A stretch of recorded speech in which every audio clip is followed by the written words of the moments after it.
What is up, all you gamers? Welcome back to that special time of the week. Yes, the Esports Rewind podcast. Dude, Hunter, I freaking love doing this, man. We had our best podcast. I thought you were going to say you love me, but that's okay. That's fine.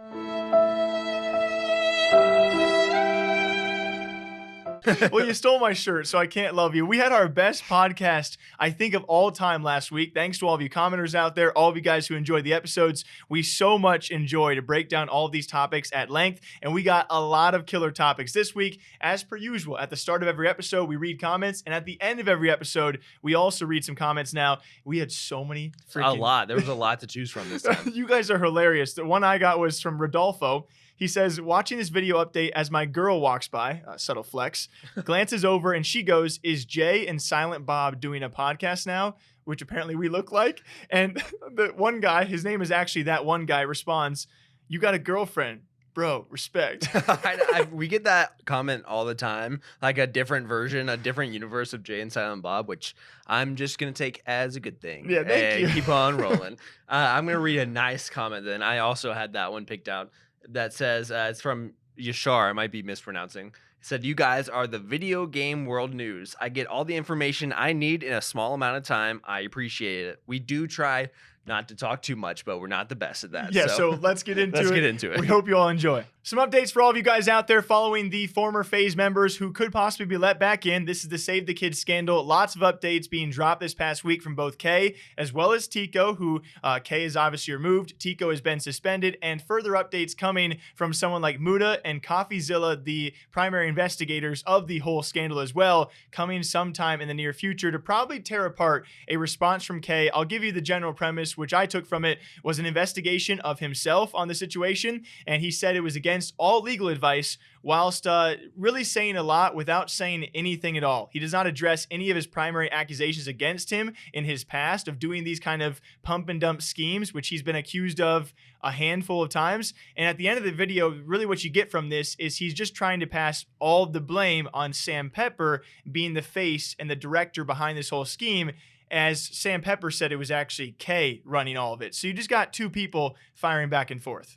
I love that the normal now for a lot of people is, oh yeah, I did an investigation on myself, and this is what I found. And because I used the word investigation, believe me. And I was pretty thorough with myself. But I definitely feel like at this point, Kay is just digging the hole deeper and deeper. At least when I watch a video like that, all I can think is, hey, you're probably just doing it for views at this point, because why else would you be doing it? Especially public face. Yeah, I guess so. But even if your lawyers recommend against it, supposedly, this just seems like you're just trying to point fingers and stir up drama and maybe stay a little bit relevant when you could easily just let this, go away. We talk about it every time. Just wait a week and your name will be out of the news. We wouldn't be talking about it anymore if you stop talking about it. So I feel like a little bit of it is for the viewership. Okay, yes, actually a good point, because Coffeezilla even responded to all of this saying, I wish you just wouldn't have done this, because now I'm going to go even harder and I'm going to drop another full video. Like you said, Coffee would not be doing that. He was done. He had the final chapter already released. It seems that Kay wants to try and turn the tide, which by trying to turn the tide, he has now made that tide against him. I would say ever stronger. We wait and see. He did go on to try and clear the other FaZe members that were involved and implicated, including one of them being Teeqo, who lost everything. I know you guys have heard us say it. He did not sell a single token. He lost the most of anybody in this project, but he also tries to clear others involved, like his own brother Jarvis and Nikon as well, as that they all lost money, and the only ones who sold some was to recoup their initial investment. He does not address the primary accusations or the fact that he even abused the anti-whale code to sell off a large portion of his, and his combatant of that is saying, hey, I had a wallet that I didn't sell anything, and the direct combatant of that was, okay, but you still sold a lot. Like, just because you kept a little bit doesn't mean you didn't sell a ton. I'll say those two responses that we saw, Kay's that was was not it, and then Teeqo's were like hot and cold. 100%. Like, you watch K's and you're just shaking your head and like, what are you saying? Why are you not addressing the right things? This doesn't seem very authentic. And then you go and watch Teeqo's and it's the opposite, where you're like, okay, it seems like he's being pretty genuine about this, and like he actually just wants to clear the air and not stir up drama. I mean, like you said, night and day. You guys go watch K's video and Teeqo's video. Teeqo just seems, I mean, you want to believe him full-heartedly that he had nothing to do with this. He said he spent menial minutes on this project. He was brought in because he trusted some people. He didn't name names because he's not trying to stir up anything. He's not trying to implicate anyone any further, I imagine. But he just says he was only a part of this project for the charity aspect, and he did not effing do it. And by a lot of eyes out there, he is probably the most innocent of anyone, if you can even call innocent in this case. So I guess the giant question is, FaZe Clan, what do you do here? I mean, there's just so many strings now because Kay probably long gone. The former FaZe manager, Jordan Galen, was not mentioned in Kay's video whatsoever. And then you have several members who have been left suspended. One's the brother of one of the lead people being accused. And then you got a couple guys who just seem to be, by and large, pretty innocent. I'd have to say I still hold to what, when this situation started, my take was, hey, all you have to do if you're FaZe is drop everyone involved, even slightly. That's the safest way as a brand that you're going to get away with it. But obviously then you have like people like Teeqo who you feel bad for. Been there a decade. Yeah, you feel awful about the situation, but it depends on, are you looking at this from an individual basis or from a brand perspective where FaZe should just drop ties. And who knows, maybe individual like Teeqo doesn't even want to be in the spotlight anymore or want to be involved. We'll just have to see. Yeah, I go back to your point to end on this. FaZe Clan cut Kay for a reason, and I want to know more about that. Now, they could have just watched Coffee's videos and said, yep, it doesn't look too good, but they cut Kay. They didn't cut anybody else. They said even his own brother. So that says a lot to me, and I hope we hear more about this in the future, and I'm sure we will. What do you guys think about the ongoing Save the Kids scandal? A couple responses from Teeqo and Kay, very, very different. Some absolutely crazy news you covered this past week. I mean, I think this story needs to be talked about freaking more. I've never seen a streamer or an FPS pro do something like this, that being Timmy from the Apex or just from the FPS genre in general. He's a FPS pro who has showcased his abilities in multiple games out there and continue to do so this past weekend in Apex Legends with something that is just, it's ungodly what this guy did. So it was a 54-hour stream, which by itself is impressive. People who do long streams are insane, and we'll get into this later, but probably not healthy sometimes. And so he does this 54-hour stream where he plays Apex and goes from bronze, the bottom of the ladder, all the way to the top to Predator, which I've said before, I have a hard time getting out of silver. So this is incredibly impressive. Oh, and he was solo queuing the whole time. So he didn't have, a God squad with him the whole time. Carrying him. If you watch a lot of the clips, he's clutching up himself. He's carrying his team himself. And yes, at the higher ranks, you run into better players that maybe some pro players, maybe some content creators. But nonetheless, I would say incredibly impressive. Oh my god. GG's. GG's. GG's. Good night. Fucking go. You're absolute goat. You too. Holy shit.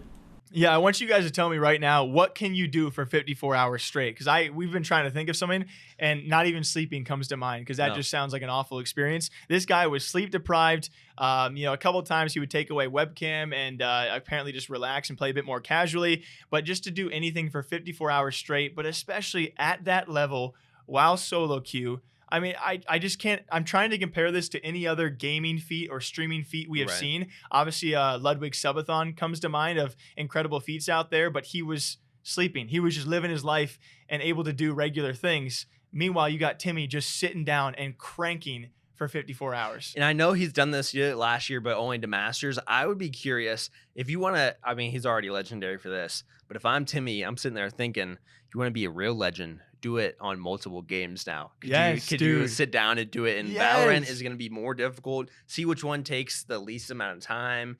Stuff like that. I find it would be incredible, but also, hey, no pressure, Timmy. It's all right. Yeah, I think it comes down to, of course, game length is going to be tough. I don't know if anyone could possibly do that in a game like CSGO. And then, I mean, you can combat this because I would have thought with Apex it would have been near impossible with hackers, but he still accomplished it. Yeah. CSGO, you'd have the same question. In solo queue CSGO, I mean, you got more members playing on your team, so more disconnects, more randoms. There's a lot more variety that you could be playing with. So I don't know. Is it possible? Maybe it's just a BR kind of thing. Right. But certainly, if you want to become a legend in the space already, like you said, an FPS pro, but really start to make a name for yourself, do it in multiple titles, and you just start speedrunning games.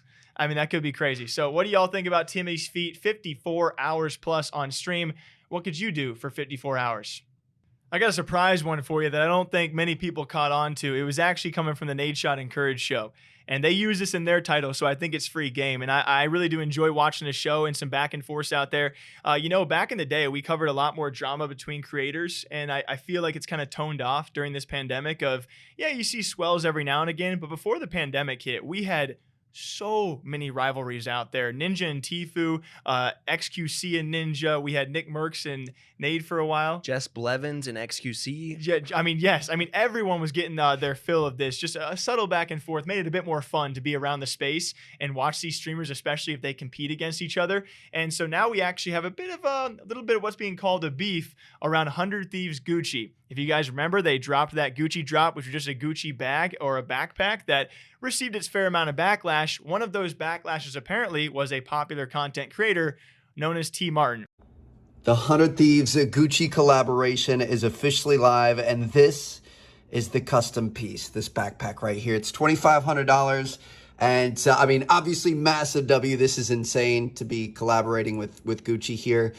I gotta be honest, I don't know if I'm feeling the backpack. I don't know. I was really excited about this. I thought it was gonna be an instant cop. I don't know if I'm that guy. It was actually on the Nadeshot and Courage show where they called out TmarTn randomly, where a Nadeshot said they've been friends for quite some time, and it was TmarTn who apparently had said that he didn't like the Gucci drop, and apparently that caused a bit of a rift between the two. I unfollowed TmarTn on Twitter out of anger. Because what did he do? I'm not even kidding. I did this 3 weeks ago, and I somewhat feel bad about it. I've known TmarTn for 10 years, maybe even longer. And the Gucci bag had just got announced, and TmarTn he's been uploading videos just trying to get engagement, and there must be some Twitter algorithm thing that he's trying to hit because he just takes old games and puts up a video of it. Dude, I gotta call him out for that. Yo, Trevor, stop doing this. It's pissing me off. Him and Chaos Silencer, they just they try to get people's opinions on old Call of Duty guns and. But it'll just be the Modern Warfare 2 loading intro. Twitter. I'm not sure if it's Twitter monetization that they're trying to hit. Yeah, but here's the thing. TmarTn put out a video of Gucci, and he was like, "So what's everybody think about this 100 Thieves Gucci bag? Personally, I don't like it." And I'm like, "Yo, brother, we have known each other forever. These are one of the things that you just don't talk about or you lie about it." Which I understand. I think I understand both sides. Like TmarTn obviously has the right to express his opinion, and he was not alone in that opinion. Right. He's not a high fashion guy. But also, if you're friends, do you tweet it? I think, and again, no heat towards either side. Directly in the middle, I think I understand where both people are coming from. It was definitely because this was a big deal for 100 Thieves, right? And no matter what you think of 100 Thieves, no matter what you thought of the drop itself, of the bag itself, or the price of the bag, the fact that 100 Thieves was collaborating with Gucci is huge for them. As someone who prides himself as first being an apparel company, right? Which a lot of people have their opinions about as well, but they are a lifestyle brand, and their goal is to be wearable and to be part of the fashion industry. And so them collabing with Gucci just gives them more notoriety in the space. And imagine them walking out on stage at Worlds now with a Gucci bag and Gucci shoes. It's going to be awesome. And so it's a big moment. And then you have a buddy be like, yeah, not that good. And so if you're Nadeshot, I can imagine being a little frustrated. Like, bro, like, can you not right now? I was also, to play devil's advocate like you do, I was surprised that they took to the show because Nadeshot says, why didn't you reach out to me or talk to me about it? Why'd you take to Twitter publicly about it? And then on their show, they just threw him on the title and they threw, and that's how TmarTn eventually went to Twitter and he was like adding Nadeshot saying, hey, I'm sorry, man. Like, and I think eventually he understands that maybe he shouldn't have voiced it publicly, but I definitely see his side of like, whoa, randomly on a podcast, you're just going to... Rent-free, baby. He was living rent-free in Nadeshot's head. It's like, you didn't, because TmarTn didn't reach out to you, but then you didn't reach out to him about, yo, I'm gonna use you for a nice little end story for the podcast. So I think it's pretty easy to see both sides on this. It's just a couple of buds that are going back and forth. But like you said, it's such a huge moment. If there are other 100 Thieves drops, you probably could have made fun of and said, like the numbers collection, you know? That got the most heat back in the day. Why wait till one of the biggest? I mean, when Fnatic did it with Gucci, it was huge. When 100 Thieves did it, it's just obviously great for the scene. And that's why it got a lot of respect. But it also did get a lot of flack as well. So nothing too special. I just want to give you like the stupidest beef ever of the week so we could use it too. I think it's pretty funny overall. I mean, you also, what's his name? The guy, not Nadeshot, the other guy, TmarTn. You just burned your bridges to get in a Gucci bag. Sorry, bro. Oh, yeah, but Nadeshot also clarifies they had zero extra to give away in the first place. That's how niche this collab was. Even Gucci was like, nah, you Sorry, Jermaine. sorry, JHB. You got to get a girl first, though. And I told y'all we got some crazy stories this past. It's been a great week for clips, I would say. I told y'all. Tink. It has been great. This one actually hasn't came out yet on the channel. It'll come out later today as the recording. You always try to I know. do this. It's so confusing to me, but when you guys watch it, it'll be out. And this is a situation in a gamer cafe. You want to explain it? Yeah, over there in China, which of course internet cafes, gaming cafes, I would say a bit more of a popularity there because it is so much more mainstream. Yep. And in this one of these internet cafes, it was a lot of grown men playing League of Legends, as they do. And apparently, walking through this internet cafe was an off-duty police officer. On the comms, they voice off some names who are actually in the cafe. One of those names happened to be a wanted criminal. So the off-duty police officer hears the name, and you hear in the video, he looks back, he goes to watch him game a bit, and then has to confirm his identity before he even approaches and makes himself known. And once he does, he goes up to the wanted criminal and I suppose says, hey, like, you're a bad boy. I got to take you. You're a bad boy. Let's go. He lifts one earmuff. You're a bad boy. I think that my two favorite parts of the story that are hilarious to me are, one, the fact that the reason his name got called out was because I guess he had ranked up or like gotten a high rank. He was a top, I believe he was one of the top guys in the cafe. I don't want to give him too much credit. Right. But it was because of him doing well, essentially, like being a decent rank. And so there's that, which is hilarious to me, like getting basically punished for how good you are at League of Legends. And then the second thing is that just sat there and finished his game up and then got arrested afterwards. Yeah, they made note of this in the original post as well. And it's a Chinese news website I cannot pronounce for the life of me, that the officer then let him finish his game, which he lost miserably. But I just can't imagine, like, get the frick out or finish the game. And he didn't have a gun. He was off duty. Do you think it's a taser? Sorry. Do you think there's a chance that I mean, if I'm an off-duty cop, I hear, the criminal's name get called, you recognize it in your brain, and you see this guy playing a game of League. I'm going 50-50. I'm going to stand behind him, and I say, hey, if this guy wins, I'll let him go. If he loses, I'm taking him in. Yo, you go better than 10-2, and I swear to God, you can leave. Right. If he's like a big League fan, and he's like, did you just smite the cannon minion? You're going in. You missed that cannon. You're coming with right. me. So he put the most pressure on him as possible. Just, all right, you win this game. I let you go. He's just like flaming in chat. Just so angry. Then he lost the game. And then, I mean, you see him like put him on the desk and take him in. Dude, you imagine in game chat, he's like, I'm about to get arrested. Everyone's like, yeah, okay, dude. Play out your lane. I know. The guys are so angry. He's like, hey, I'm getting arrested right now. I got to go. And his teammates are like, no, this is ranked. You're not leaving right now. We're going to report you. You're lying. I know. So funny situation overall. Anyway, probably one of the best gaming moments that we've ever talked about. And really, it's also funny that's in China because most of it's in a completely different language. And here we are just reacting to something so insane that I wish would happen in like a European or an American, I almost said an American country. Pointing here also, a European country right here. Anyway, next story. What do you guys think about that? We have seen a lot of streamers out there talk about burnout, talk about tiring themselves out from streaming so much and keeping up a regimen that, again, it can be unhealthy. Like we even talked about with Timmy streaming for 54 hours plus straight. Someone like Pokimane also recently speaking up about the potential burnout from Twitch streaming and the whole OTV lifestyle. I know I know my mind and my heart really, really don't want to admit it, but I think I'm burnt out. And unlike any other way I've been burnt out in the past, yeah, games and streaming is a little bit stale right now, but I think it's more than that.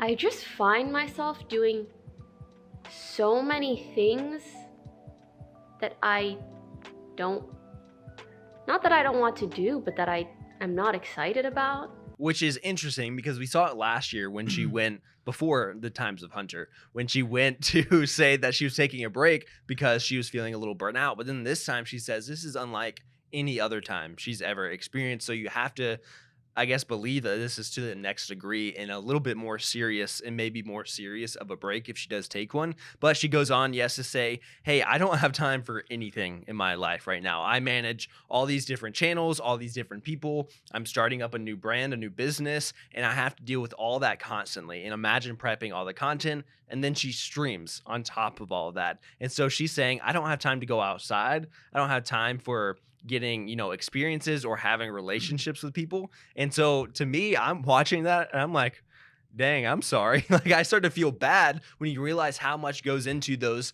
top creators' lifestyles. Yeah, and I think a lot of creators, if they make it to a top level, they have management, they have people help them with these things, but at some level, you have to be doing a lot of things yourself as well. This is the kind of area where if it's not just Pokimane, but even other streamers, I'm just so curious their lifestyles because yes, there's so many complaints out there of how can you be unhappy? How can you burn out? You're making hundreds, if not millions of dollars. You're making hundreds of dollars. You're making millions and you're doing really well for yourself. How can you be unhappy or want to take a break? I just want a deep dive somehow, some way, like a big old platform out there. All the like Vice does these deep documentaries where they go behind the scenes and to see the daily life of someone like Pokey, because despite being a frequent target of a lot of flack and backlash because she's a female streamer, and yes, she's involved in some controversies now and then, I don't think people really understand how busy someone that's tied to a Twitch stream, several YouTube channels, several brands, promotions, whatever, sponsorships, and then on top of that, offline TV, how strenuous a lifestyle that can be. You gave me an idea, just a magic idea in my head up here that I think would be incredible. And Hunter and Jake behind the scenes. Well, basically, except a better version of us with only one guy. That being, it would be cool to see Casey Neistat, the king of YouTube, right? The guy who did daily vlogs where you would see every aspect of his life. Do something where it was like maybe a big streamer, say Nick or even Pokey or Ray, Nadeshot, like someone like that. Well, maybe not Nadeshot because he doesn't stream as much now, but to go and do a vlog of their life. So if anyone wants me to produce that, or like Casey, if anyone knows Casey, like hit us up. But I think that would be awesome, and people would love to see it because so many people want that life, right? We watch the streamers and we see them on stream, and everyone wants that lifestyle. But what are they actually doing? And is it really worth it in the end? If, like Pokey says, she's been doing this for 7 years. She flexes a little bit and says, I have 7 figures in my bank, but I'm not happy. Is this what I want my life to be about? Is it supposed to be about making as much money as you can while you're popular? And I think comments like that are not going to get you any remorse. Remorse, the right word I'm looking for? Just empathy, like feeling for her. Like no one's going to be like Ninja throwing that out there, Yeah, people are going to be upset, and it's Pokey, so people are going to be upset anyways. Even more. So to say people are going to be like, oh, I'm sorry you make 7 figures and you're unhappy, like my bad. And so of course not doing yourself any favors, but it is interesting topic still. Dude, I'm just trying to imagine checking and having more than 3 or 4 figures. I know. Like, I have 4 for payday, and then it immediately goes down. And I go back down to 3. Oh, my God. Parents help me if I get to 2. I know, right? If I get to 1, I'm on the streets. And then 7 is like each digit is like exponential. So it's kind of crazy. Yeah. But despite the funny part of it, you are just, yes, it makes me all the more curious as to what really goes into it when you are. I mean, you're not just top 1%. You're top like 0.01%, if not even further down the line of streamers out there. You got to kind of compare this to another profession, like professional athletes who dedicate so much time to simply recovery. Like a lot of the time of their day is just eating and recovering and resting. I mean, Twitch streaming is not athletics, but there's meetings and there's all the things we've already talked about, and on top of the content and streaming. It's so curious to compare those fields, and I know it probably doesn't garner the same respect as professional athletes do deserve, but I love your idea. I want someone like Casey to really portray that in a great light of, okay, Pokey just sat in 6 hours of meetings. Yeah. She's not feeling very good. She's going to go stream and then make some OTV content, go to bed and repeat. So while making 7 figures. Don't forget that part. But either way, someone like Pokey clearly burnt out. I'm sure there's many others who are as well, and maybe one day we get to find out exactly as to why and what goes into it all. Very lastly, for all you Valorant fans out there, something I've never seen before and did not get too much traction in headlines, but hey, that's what a podcast is frickin' for. That being simultaneous disconnections for 2 separate pro teams from the Turkish Valorant space in VCT competing against 2 separate teams. They just dropped out of their lobbies at the same frickin' time, and ironically so, they were both Turkish teams, seemingly a server issue is what it's been accused. It was actually brought up by Riot, saying it was an internet connectivity issue, and then countered actually by a couple of the members of those rosters saying it was connection and routing to the Riot servers, which caused this drop off. It was actually G2 versus Team Oxygen, where unfortunately so for Oxygen, that team dropped out, and Supermassive versus FPX, and both simultaneously just poof off the server. There's a Mixwell now. Leads the charge around the corner. Double flash and the spray down's good. Mixwell dismounts too, and everybody's got their backs turned. I don't know what just happened, but G2 finish it like it was nothing. That's Mixwell's round. A 4K on an eco. Thrifty found for G2 to put them at match point. Okay, so my two theories. One, Okay, here we it's go. the same team. They're just playing on two separate VCs. And so, of course, they dropped out at the same time. And then my second one is it was a coordinated attack by G2 and FPX to knock out the server. They said, hey, we're both playing against these Turkish teams. Let's knock them both out. Which I guess my further question of clarification is, as soon as they disconnected, you're disqualified? Do you lose? Is that how No, it works? luckily it was a good response. I think it was to eventually replay the rounds of Okay. which both teams disconnected. It was Supermassive going on to win their series. They came back in the map which they disconnected. Unfortunately for Oxygen, they actually lost that map further to G2, I believe, in overtime. It's just super sucky because you had to wait a day for the matches to be replayed Right. at those rounds. And who knows how a day break affects either team based on their situations. But G2 at least has to be understanding because we've seen them have, internet problems that's the before. irony, dude. And I don't know if people are going to know from the League of Legends space their Right. internet connectivity issues. And so, the big meme is that Carlos forgot to pay their internet bill and got. Because he did. It's not a meme. Yeah, well, who knows? Wait, that's a meme? You never know. Like, I don't know. Maybe My it mom, is. when she hears the news, no, he wasn't joking. What? He did what now? So it is interesting.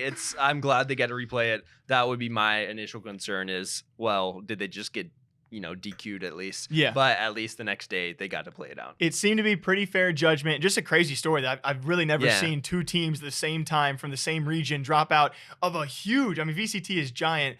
I feel like you wanted to say something. I was gonna say it's like when you trade in like Valorant or Call of Duty when you both headshot each other and you both die at the same Yeah. time. It's like, yeah. hey, what just happened? Do you think maybe they're in the same building and they all disconnect and they all turn around and they're like, hey, you guys get that too? I don't know. But ironically so, it's actually Supermassive recovering from their disconnect to eventually go on to play G2, and they beat G2 to make it to Berlin. So pretty cool story that I'm sure none of you guys have even looked into, but that's why we're freaking here. We enjoy these crazy stories. As per usual, hope you guys all enjoy the Esports Rewind podcast. We're going to start at the end of episodes also reading comments because you guys keep on leaving them, so we kind of want to keep on reading them. So you want to go first on this one? Yeah, so mine was from Gino, I think. We struggle with Is how he names. would say, yeah, I mean, we're not the best.